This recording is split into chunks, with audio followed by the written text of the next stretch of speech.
2002 குஜராத் படுகொலை என்பது அது யாரோ அந்த மக்களுடைய கூட நின்றவர்கள், உறவினர்கள், நண்பர்கள், அண்டை வீட்டார்கள் பார்த்தது அல்ல. அது தொலைக்காட்சி கேமராக்கள் முன்னால் 100 கோடி இந்திய மக்களும் பார்க்க நடைபெற்ற படுகொலை. அது வீடியோகிராஃப்டு ரயட்.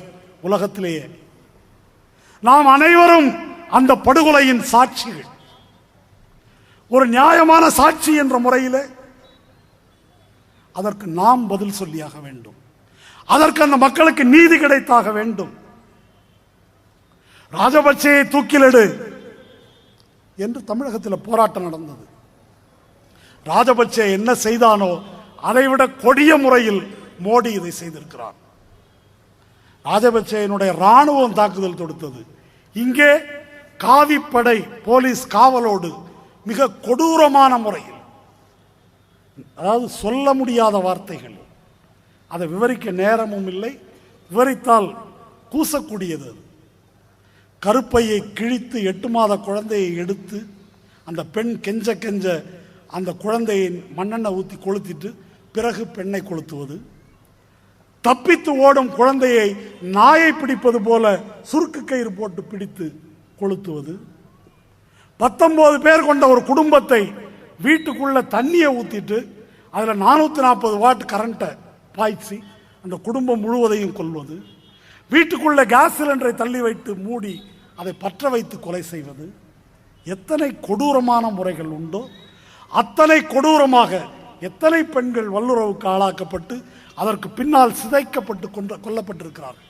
இதையெல்லாம் மோடியால் திட்டமிட்டு நடத்தப்பட்டவை. முஸ்லிம்கள் இனிமேலும் தலையெடுக்க கூடாது. இந்து ராஷ்டிரம் இந்து ராஷ்டிரம் என்று சொல்லுகிறார்களே, அது இதுதான். முஸ்லிம்கள் தங்களை இரண்டாந்தர குடிமக்களாக ஒத்துக்கொள்ள வேண்டும். அதான் ராஜபக்சேன்னு சொல்றாங்க. 2009 முள்ளிவாய்க்கால் படுகொலை முடிந்த உடனே நாடாளுமன்றத்தில் பேசிய ராஜபக்சே என்ன சொன்னார்? இனிமே இங்கே சிறுபான்மை என்று யாரும் கிடையாது, எல்லாரும் இலங்கையர்கள், யாருக்கும் தனி உரிமை கிடையாது, எல்லாருடைய வளர்ச்சிக்காக நான் பாடுபடுவேன். இதற்கு எதிராக யாராவது பேசினால் அவர்கள் தேச துரோகிகள், இலங்கையின் முன்னேற்றத்துக்கு எதிரானவர்கள். இதுதான் ராஜபக்சே. இதே தான் மோடி பேசுறான். 2002 முடிந்து விட்டது, அவனுடைய ஆட்கள் பேசுறாங்க, மறந்து விடுங்கள். நாடு முன்னேறி கொண்டிருக்கிறது. மோடி முன்னேற்ற பாதையில் அதை கொண்டு செலுத்துகிறார். ஏண்டா 2002 நடந்த கொலைக்கு என்ன பதில்? அதுக்கு அப்புறம் ஒன்றும் நடக்கல, இல்லை, சந்தோஷப்படுங்க. இது அவனுடைய பதில். ஆக இதற்கு எதிராக பேசுபவர்கள் எல்லோரும் முன்னேற்றத்தின் எதிரிகள் என்று சித்தரிக்கிறார்கள்.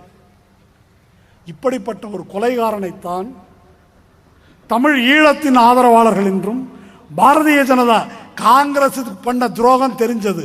பாரதிய ஜனதா என்ன கழட்டுனா? அதுல ஈழம் ஒருவேளை பிரபாகரன் தலைமையிலே அமையக்கூடிய சூழ்நிலை இருந்ததென்றால் அதை தடுத்தது வாஜ்பாய் ஆட்சி. அதற்கு பின்னால் இப்பொழுது இவ்வளவு போராட்டம் நடந்திருக்கிறது. அதையெல்லாம் எதிர்ப்பதும் ராஜபக்சேயை ஆதரிப்பதும் தான் பிஜேபியின் கொள்கை. 2009 இனப்படுகொலைக்கு பின்னால் இந்திய முதலாளிகளோடு போன தூதுக்குழுவில் பாரதிய ஜனதா கட்சிகள் நிரம்பி இருந்தனர். பாரதிய ஜனதா இனப்படுகொலையின் துணைவன். ஆனால் அப்படிப்பட்ட ஒரு கொலைகார கட்சி அவன் குஜராத்தில் என்ன வேணா செஞ்சிருக்கலாம். தமிழர்களுக்கு ஆதரவாளர்கள் என்று வைகோவும் நெடுமாறனும் சீமான் போன்றோரும் நியாயப்படுத்துகிறார்கள். இது கொலை குற்றத்துக்கு சமமானது, கேவலமானது. ராஜபக்சே தான் அவன் இந்தியாவின் ராஜபக்சே, இந்தியாவின் ராஜபக்சே என்று சும்மா எழுதவில்லை. அப்ப அதை அனுமதிக்கலாம் என்றால் அப்ப ராஜபக்சேயையும் அனுமதிக்கணும்.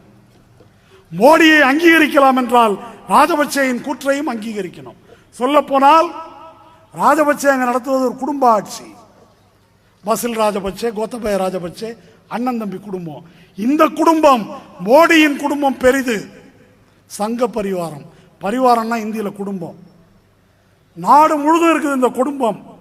மோடி ஆட்சிக்கு வந்தால், பாரதிய ஜனதா கட்சி ஆட்சிக்கு வந்தால் ஒரு நிரந்தரமான பாசிச கொடுங்கோன்மையின் கீழ் நாம் தத்தளிக்க வேண்டியிருக்கும். அதை நாம் அனுமதிக்க கூடாது. இது பெரியார் வாழ்ந்து பணியாற்றிய மண். இது சித்தர்கள் சாதியை எதிர்த்து முழக்கமிட்ட மண். இறை நம்பிக்கைக்கு மேல் இந்த தோலில இறைச்சி தோல் எலும்பிலும் இலக்கமிட்டு இருக்குதோ என்று கேட்ட சித்தர்கள் பாடிய மண். பிறப்போக்கும் எல்லா உயிர்க்கும் என்று வள்ளுவன் முழங்கிய மண். அப்படி ஒரு மண்ணில் மோடி வருவதற்கும் இங்கே இவ்வளவு திமிராக இவர்கள் போவதற்கும் யார் காரணம் என்பதை நீங்கள் சிந்திக்க வேண்டும். திராவிட முன்னேற்ற கழகமோ மதிமுகவோ பல்வேறு தமிழ் அமைப்புகளோ தயவு செய்து சிந்தியுங்கள். இது நமக்கு வெட்கம் இல்லையா? இது நமக்கு கேவலம் இல்லையா? இது நம்முடைய சுயமரியாதைக்கு இழுக்கு இல்லையா? சாதியை நியாயம், பார்ப்பனியத்தை நியாயம் என்று சொல்லுகின்ற ஒரு கட்சி அவன் திமிர்த்தனமாக இந்த தமிழ் மண்ணிலே போக முடிகிறது என்றால் நாம் வாழ்வதில் நடமாடுவதில் என்ன அர்த்தம்? அதை கேட்பதற்கு 4 பேர் இல்லை என்று சொன்னால் நாம் இங்கே இயங்குவதில் என்ன பொருள்?